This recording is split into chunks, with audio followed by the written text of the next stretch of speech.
Hey everybody, good morning. Whoa, it's bright. Hold on, let me shut that a little bit. Boy, there was a lot of bright. It's still a little bright. Boy, the sun's coming out through my window, and man, it makes me look a little, a little ghostly there.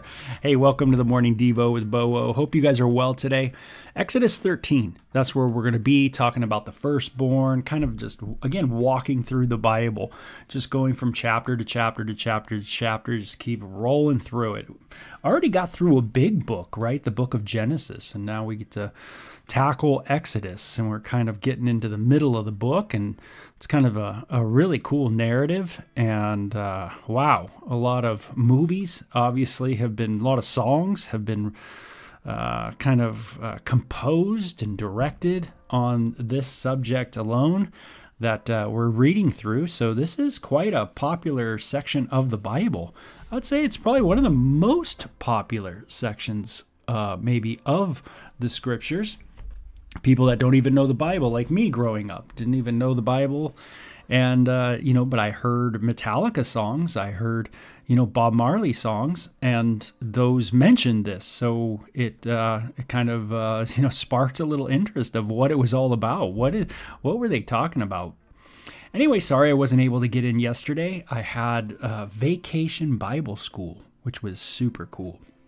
I don't know if you know what Vacation Bible School is, but you're basically hanging out with a bunch of kids as they kind of go through the Bible themselves. And they take a week and they kind of sign up for this, and they go to maybe a church building, and they have a great time doing it. It's really, really a fun time. So that was last 2 days I've actually spent kind of doing some things with VBS, and that's been fun. Okay, let's get into it, okay? It's Friday, and it's wedding day for me. I have a wedding, and that's going to be fun, so got to get ready for that and get ready for the weekend on Sunday. So here we go. It says, "Then the Lord said to Moses, 'Dedicate to me every firstborn among the Israelites. The first offspring to be born of both humans and animals belong to me.'" So this is kind of interesting. You've probably heard of the firstborn before, like the firstborn kind of idea, like privileges maybe, or the firstborn is the kind of one who is to take care of things. There's kind of a special quality maybe in the firstborn. Well, it's kind of interesting that way back then, there's this idea of firstborn that we see from God to the people of Israel. Now we notice it's becoming kind of the relationship between God and Abraham, was kind of unique, and certainly the relationship between the deity and Isaac, an individual, and Jacob, an individual. But now it starts growing. Now the if you will, Jacob, or remember his name was changed to Israel. And he had a bunch of kids. All of his kids, they've all grown. They've all, now we have generations down the road, right? They were in Egypt for 400, I think it was, 30 years? I mean, a population that's quite large now that is leaving Egypt and getting out of there.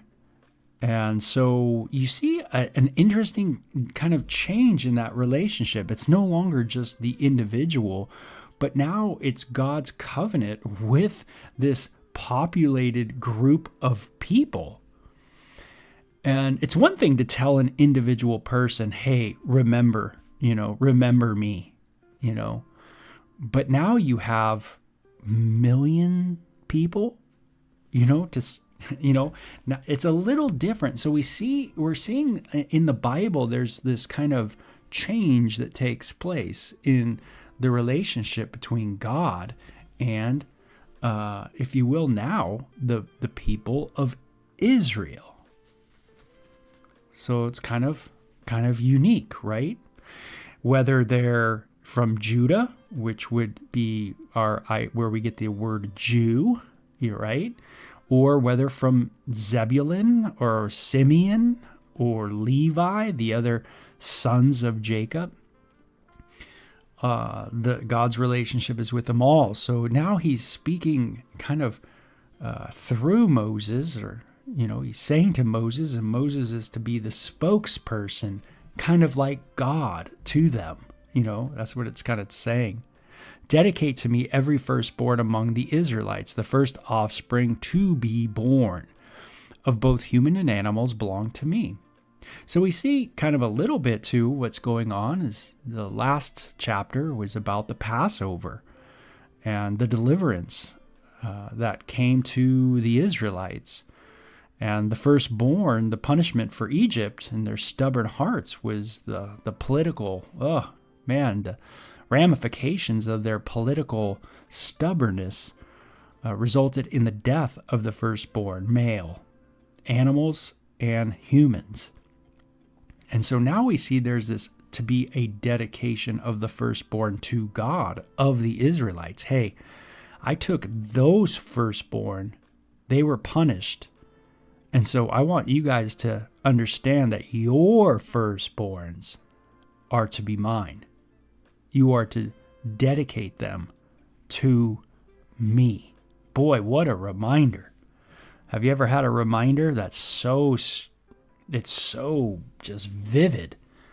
Like, okay, I just had my firstborn child. We're going to see it's male. This child isn't mine. It's the Lord's. And just as my deliverance came through the destruction of the firstborn of Egypt, so I realized that I owe God my firstborn. Their firstborns were taken, and they were punished.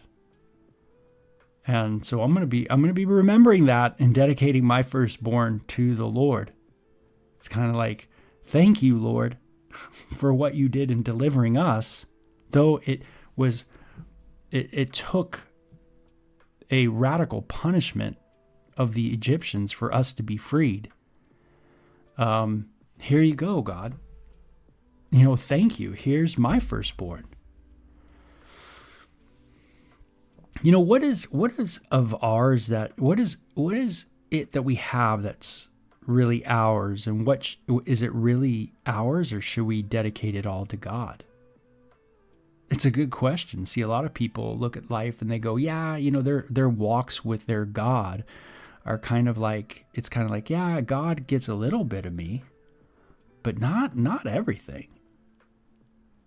Maybe, what we see here is really that idea that starts to be formed here by this firstborn, that we are really to dedicate everything to God because he has been merciful to us. And there's been one who took our punishment for us, one who bore the wrath of God, and that we are to respond with a heart of thankfulness. And that, my friends, is what worship, true worship, is about. It is a response of the mercy, knowing that you have been given mercy, and some other firstborn suffered for your freedom. It's interesting. Jesus is called the firstborn. Isn't that cool? There's some really cool things to think about, but the idea basically is thanking God for his mercy on you. God so loved the world that he gave his one and only son, his one and only, the firstborn, dedicated to him, took the punishment. Isn't that radical? Just as Pharaoh's kid took the punishment for the deliverance of the Israelites, so God sends his son, and his son pays the price. Isn't that interesting? We start seeing in Exodus through this idea of deliverance, how deliverance comes. It comes through the death of the firstborn. That's what God is saying. Your freedom is going to be procured by the death of the firstborn. Wowee. Jesus is the Son of God, the firstborn. Very, very cool. And that firstborn also carries the idea of not first one literally born, even though it can mean that, as in the Pharaoh's firstborn son, but it also means, we see throughout the Bible, preeminent. Jesus is the preeminent one who bears our punishment in his own body so that we can be delivered. Very cool. So Moses said to the people, this is the day to remember forever. This is it, man. The day you left Egypt, the place of your slavery. Remember that day that you said yes to Jesus. That you say yes to the firstborn. Remember that day. Do you remember that day? Do you have it in your mind where you remember the day that you said yes to Jesus? And it says that he brought you out with his powerful, mighty hand. It's kind of a cool picture, and it's another little phrase that is said throughout the Bible. Remember, eat no food containing yeast on this day in early spring in the month of Abib. It says you have been set free. You must celebrate this event in this month each year, after the Lord brings you into the land of the Canaanites, Hittites, Amorites, Hivites, and Jebusites. He swore to your ancestors that he would give you this land, a land flowing with milk and honey. For 7 days, the bread you eat must be made without yeast. Then on the seventh day, celebrate a feast to the Lord. Eat bread without yeast during those 7 days. In fact, there must be no yeast bread or any yeast at all found within the borders of your land during this time. It is a no yeast zone. On the seventh day, you must explain to your children, I am celebrating what the Lord did for me when I left Egypt. This annual festival will be a visible sign to you, like a mark branded on your hand or your forehead. Wow, this is the first introduction into hand or forehead, a mark. You might have heard of, me growing up with Iron Maiden, the number of the beast, 666, that idea, hand or forehead. Well, that isn't something new in the Bible, like in the book of Revelation. We see that it's actually mentioned here. Pretty interesting. The idea that you will have a mark, a sign, something to remind you, something that shows you're in covenant with God. We definitely know that means the mark of the beast, whatever it is definitely some kind of mark, hand, forehead, something that really is a sign of your allegiance to something that is anti-Messiah, anti-Jesus. It is aligning yourself with an ideology, a worldview, a person who's claiming maybe to push a worldview or an idea or, those kind of things, or a religion that claims or that says the opposite of what the Bible's teaching. And but here it says it's like a mark or a brand on your hand or on your forehead, meaning it's not a literal mark in the book of Exodus. It's not like you're getting branded. But what God says, is that, hey, this is an annual festival, this feast of Passover, of unleavened bread. This is going to be a feast to you guys, and it's going to be like a mark on your hand or forehead. It's going to be something that you guys are going to do. And it's going to be like a mark, something that, a sign. Man, this is how we know. It's like, what is my allegiance to? What is my allegiance to in this world? Is it to this world system? Is it to the way the world works? Or is it to God? Who do I say Jesus is? Is my allegiance to him? Do I bear his mark? What is God's mark in us? What is his seal that we are his? Is it not the greatest gift that he gives us if he truly is in us, and that is his love? That he gives us a love, a newness of looking at the world, of looking at people. And so it's like, it says that there's going to be this festival, and it says, let it remind you always to recite this teaching of the Lord. With a strong hand, the Lord rescued you from Egypt. So observe the decree of this festival at the appointed time each year. So cool. It's a remembrance thing. Remember that God, with his strong hand, rescued you out of Egypt. So this is what you must do when the Lord fulfills the promise he swore to you and to your ancestors. When he gives you the land where the Canaanites now live, you must present all firstborn sons and firstborn male animals to the Lord, for they belong to him. A firstborn donkey may be bought back from the Lord by presenting a lamb or a young goat, a substitutionary sacrifice, basically, in its place.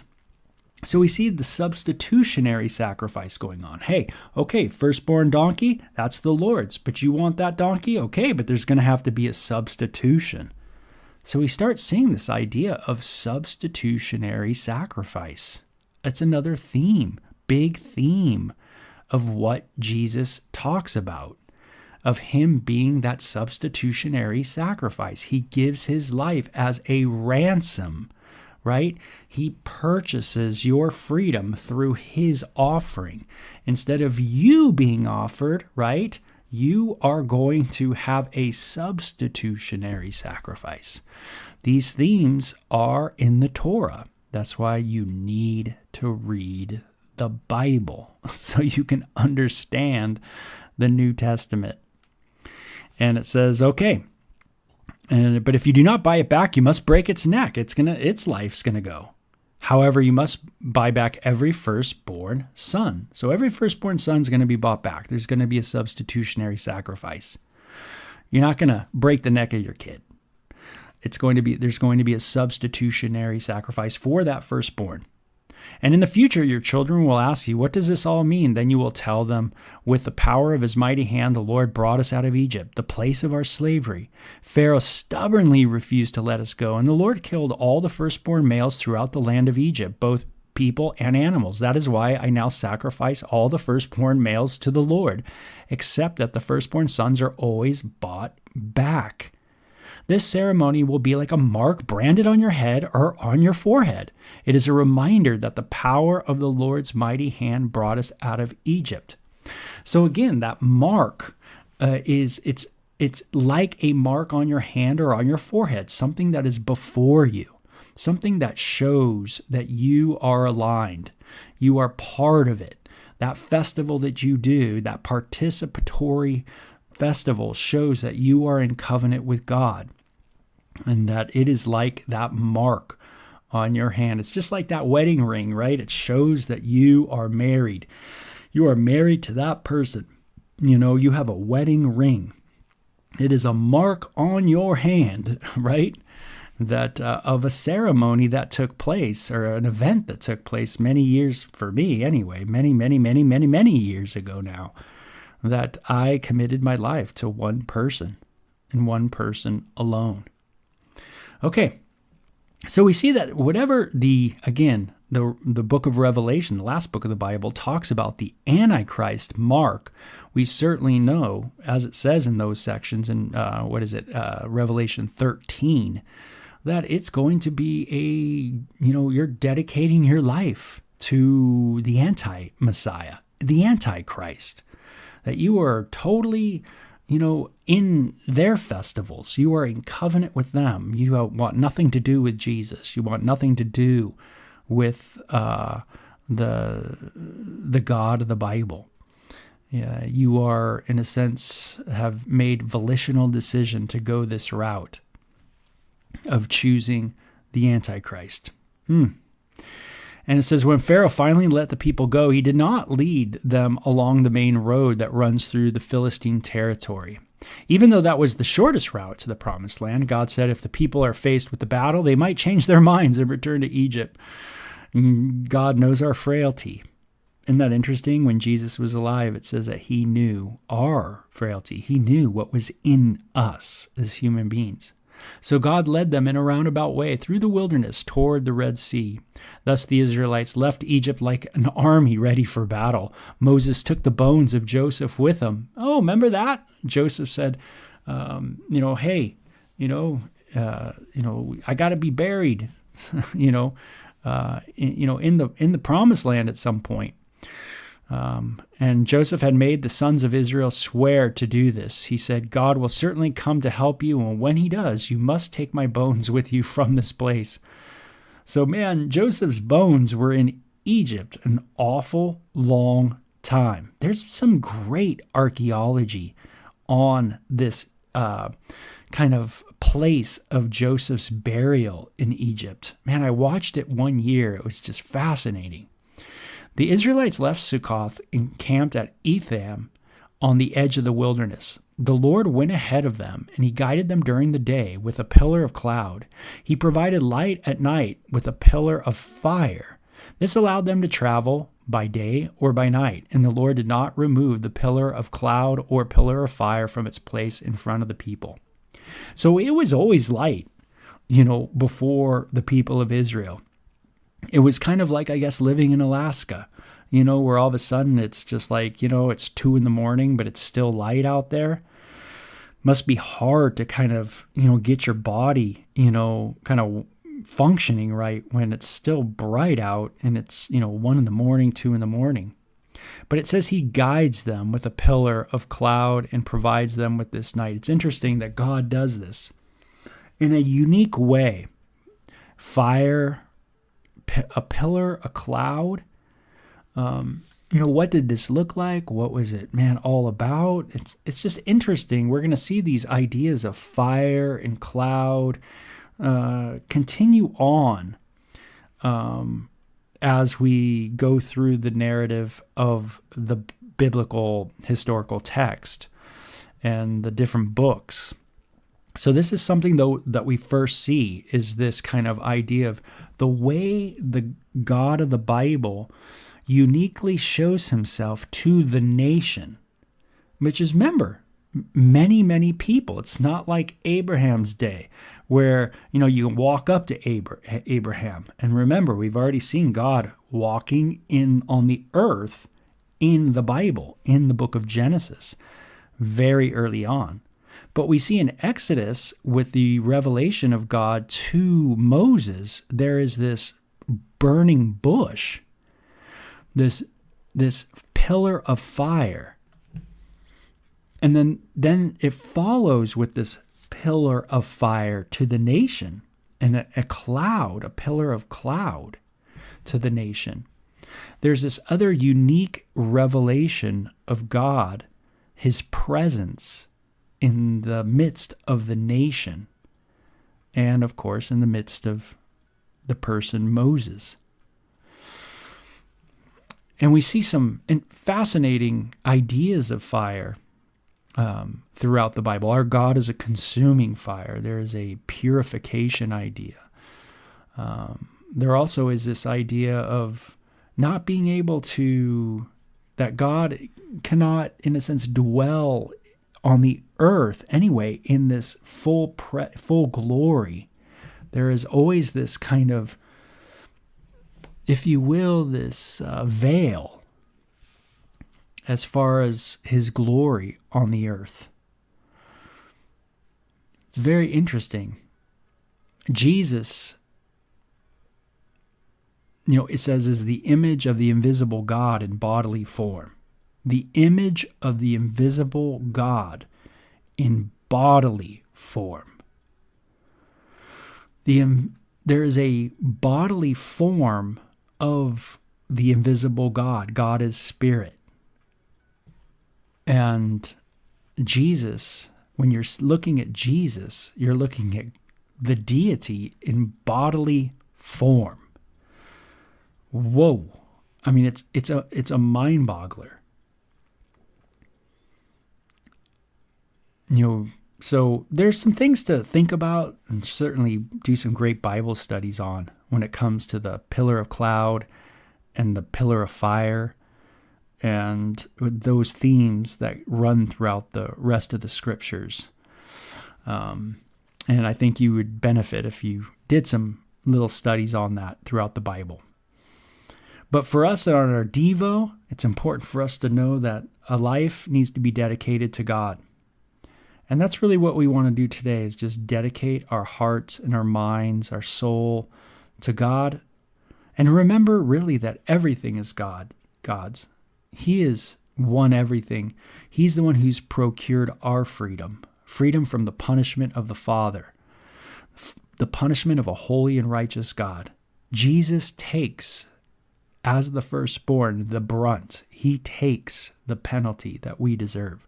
So we should really enter into a wonderful heart of worship and our thankfulness and gratitude, all those things that really are what worship is. It's adoring and being thankful and having a love for God and what God's done for us. Isn't that cool that we get to just have a thankful heart and we dedicate our lives to God, not because we have to, but because we get to, because He's so good to us. And isn't that the way it should be? Why are you married? Is it because you have to be? Or is it a burden? Or are you stoked? Are you so stoked to be with this person and they're so stoked to be with you? So, man, it's wonderful when things are a get to and not a got to, for sure. Okay, you guys have a good one. Hey, Angel, you take care, buddy. Hope all's well up there in the Phoenix land. Okay, we'll talk to you guys later. Have a great weekend, okay? Bye-bye.